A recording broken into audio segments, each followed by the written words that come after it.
The Daily Brad Devotions. Today's reflection with Pastor Jeff Eliscopides.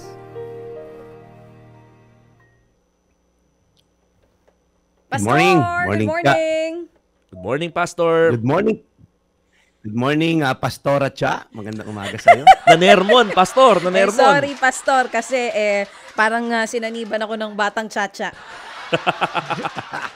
Nakita ang yan. angas ng tondo dito. Oo, hindi kasi 'di ba, Pastor, no? I mean, if you're seeing your old father, your parent. na nahihirapan na and you can do something about it, you should do something. Baka Hindi may ka ginagawa naman pero baka di lang naikwento ni tatay. Hindi, baka Pero nga may dahilan. may dahilan. Baka may Oo, dahilan. Baka may dahilan eh. Pero sabi na, rumarakit naman daw. Oo. Yes, Pastor. Yeah.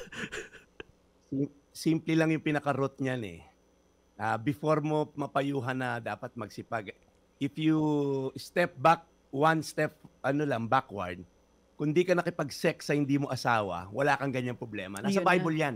Kaya Ayun nga, na. kung susundin mo yung Biblia, walang mga ganyan. Kaya minsan sabihin, old-fashioned. Pag binasa niyo po yung Biblia, lahat ng mga regrets natin sa buhay at mga future na magiging problema mo, mawawala yan kung susundin lang natin katuruan ng Diyos. Yung simpleng ganyan.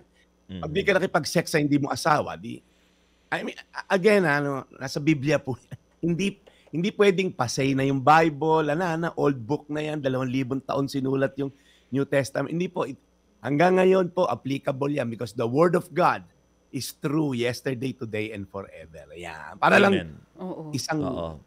Diba? Aral po, Ang aral. ganda pa rin Magandang ng aral. pagkakasabi ni Pastor. Pag ako nagsabi nun, Pastor, masakit. Buti talaga di ako naging pastora. Oo. Parang pagdating sa'yo kasi parang Nung si Pastor yung makikinig nagsabi, ka, parang... mapapasabi ka na, Amen! Yes, Oo. Pastor, yes Di po. ba? Amen ang masasabi mo. Pag ako Pag sa'yo nagsabi, kaya, baka nabash ako eh. Grabe naman itong babae ito magsalita. Yan, Oh, ganyan. ganun po. Si Pastor has really a way with words. Tama. Ayan. Pero aral po yun, ha? Correct, Magandang aral, correct. paalala po sa atin. Ito na, Amen. Pastor. Sabi nga ni Tatay Edelberto kanina, siya rin ay nagpapasalamat sa iyo sa mga turo mo araw-araw sa kanya, nabanggit ka niya. Ano naman ang dala mong magandang balita para sa ating mga kapatid? Yes, bago yan, batiin ko lang ang aking kaibigan na si Darius Tenerife. Happy birthday ngayon. Of course, nanonood din si Mitzi at ang aking kaibigan si Ton Patron. Congratulations sa trabaho mo. Tapusin na natin yung kwentong Pasko, no? Medyo bear with me lang, Mon and Cha. Medyo may konti lang akong explanation na kailangan para ma-appreciate itong season na to ng pag-celebrate ng Pasko. Sinimulan natin sa nanay, kay Mary, sa kanyang tatay ni Jesus na si Joseph, yung mga shepherds nung Miyerkules at yung wise men nga po kahapon. Last but not the least, pinaka-main character po ng Pasko, pag-usapan natin today, si Olaf. Hindi, joke lang. Okay. Si Jesus. Ano si Olaf? Ang ibig sabihin po ng pangalang Jesus, Emmanuel, it means God with us. Bakit po ba kinailangang makasama natin si Jesus dito sa lupa? Ba't ba kanya kailangang ipanganak? Alam niyo po, hindi ganyan sa simula sa Garden of Eden po. Kasama ni Eva at Adan ang Diyos. I mean, they're walking in a cool light of a day, sabi sa Genesis. Pero nung mas pinili ni Eva at ni Adan na suwayin at magkasala sa Diyos, doon na po pumasok sa mundo yung kasalanan. Sin entered the world. Ang siste, inilayo ng Diyos ang kanyang presensya sa kanyang creation, sa tao. Ang sabi nga sa Isaiah, because of our sins, He has hidden His face away from us. Kasi po, God is holy, at because of sin entered the world, His creation is no longer holy. Okay? Nagkaatraso po tayo sa Ama sa Langit. Ibig sabihin, because of Adam and Eve sinned, nagkasala sila, lahat po ng pinanganak, dahil tayo produkto lahat ni Eva at Adan, lahat po ng ipinanganak ay makasalanan. So, ang dali lang ma-check yan kung makasalanan kang pinanganak. Check mo kung may pusod ka. Pag may pusod ka, pinanganak tayo makasalanan. Nasa Biblia po yan. For all have sinned and fall short of the glory of God. Mahirap man lunukin, pero yan po katotohanan sa Biblia. Kaya yung 3-year-old mong anak, hindi mo kailangang turuan maging selfish. By default, selfish yan. Hindi mo kailangan turuan yung binatilyo mong magloko. Magloloko yan because by default, sabi sa Biblia, for everyone has sinned and we all fall short po ng glorious standard ni God. Anong ending? Well, ang sabi rin sa Biblia, sa Romans, ang kabayaran ng kasalanan ay kamatayan. For the wages of sin is death. In-explain ko lang po sa inyo yung gospel, ano? This is a 1-hour preaching. Kino-compress ko sa 5 minutes, kaya pagpasensyahan nyo na po kung meron man akong masyado mabilis at very concise to. Yan po yung short story ng sangkatauhan. At ang ending daw po nating lahat is death. Ang Greek word po dyan for the wages of sin is death, is nekros. Ibig sabihin, eternal death. Unless Cha at Mon may magbayad ng atraso natin sa Ama sa Langit. Hindi natin pwedeng bayaran yung utang natin dahil lahat tayo may utang. Yung nanay mo, kahit mabait siya, ako na magbabayad ng utang ko kay Chacha. Sabihin ni Lord, may utang ka rin sa akin. So, lahat tayo may utang. Sino yung pinanganak na sinless? Isa lang, wala nang iba. Yan ay si Jesus. Dahil wala siyang similya ng lalaki, wala siyang similya ng babae, sinapupunan lang ni Mary, kailangan lang yung womb ni Mary, dahil siya ay anak ng Diyos, siya lamang ang may karapatang magbayad ng ating kasalanan. Kaya bago siya dumating, sabi sa Biblia, the world was in total darkness. People living in darkness have now seen, nakakita of a great light. Kaya sa John 10:10, pakita mo, Seth, the thief, si Satan po yan, comes only to steal, kill, and destroy. I have come, this is Jesus speaking, that they may have life and have it to the full. Ang magnanakaw daw po, si Satanas, 3 lang ang job description. Magnakaw, pumatay, at manira. Nakawin yung salvation mo, nakawin yung joy mo, sirain ang pamilya mo, sirain ang marriage mo, sirain ang relasyon mo sa Diyos, nakawin ang future na meron ng Diyos para sa iyo. Pero sabi ni Jesus, huwag kayong mag-alala, dumating ako, sinasabi nating Pasko, para raw tayo magkaroon ng buhay, at hindi lang basta buhay, buhay na walang hanggan. Masyado pong magastos yung sacrifice para tayo mabayaran sa ating pagkakautang. It cost Jesus Christ His one and only life. His life as a physical human being, pinako po siya sa krus ng Kalbaryo. At siya po'y namatay, as we all know, on the 3rd day, siya po'y nabuhay na muli upang tayo ay maging paid sa lahat ng ating utang sa Ama sa Langit. Kaya po, tayo, tanggapin lang natin ang ginawa ni Jesus. Hindi mo pwedeng pagtrabahuhan ang salvation, not by good works, so that no one can boast. Sabi sa Biblia, it is by grace you have been saved, through faith, and it is a gift from God. Kaya po ngayong araw ngayon as we celebrate Christmas, wag lang po tayo ma-lose focus. Yes, nandiyan magagandang pelikula, MMFF, nandiyan ang regalo, nandiyan ang iPhone na inihintay mo, nandiyan ang monita. Don't lose sight for the reason, for the season, that is the birth of a Savior, Jesus Christ. Tayo manalangin. Panginoon, salamat po sa inyong pagdating. Nabigyan kami ng pagkakataong maligtas. Lord, ang dapat lang naming tanggapin ang iyong kapatawaran.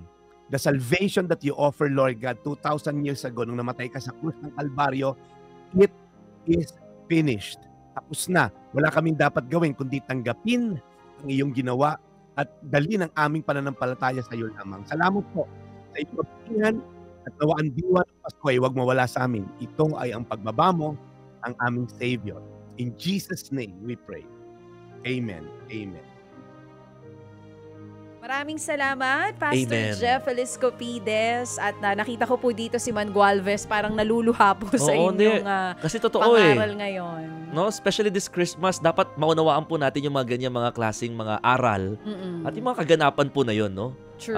Nakaka-relate Oo, din tayo. hashtag relate. At saka, Pastor, kasi maganda yung ganyan eh. Sabi mo nga kasi ang Biblia, pag binasa mo, sa totoo lang, parang mahirapan kang intindihin. So, dapat yung nagpe-preach marunong talaga na parang i-link yung nangyayari ngayon sa nangyari noon dun sa nasa Bible. So, Pastor, Thank you ha. Ninong, Ning. ang dami ko maganda sinabi. Baka naman, Merry Christmas.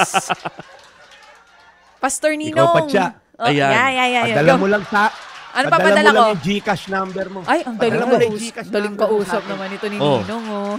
Nong Ning, thank you. Ay, batiin ko muna. Merry Christmas kay Ate Grace, sa napakagandang wifey ni Pastor. Merry Christmas po! Merry Christmas, Ate Grace. I'll see you very, very soon. Ate, congratulate na rin natin ang isa sa mga sisters natin, si Gracie Lopez Magdato.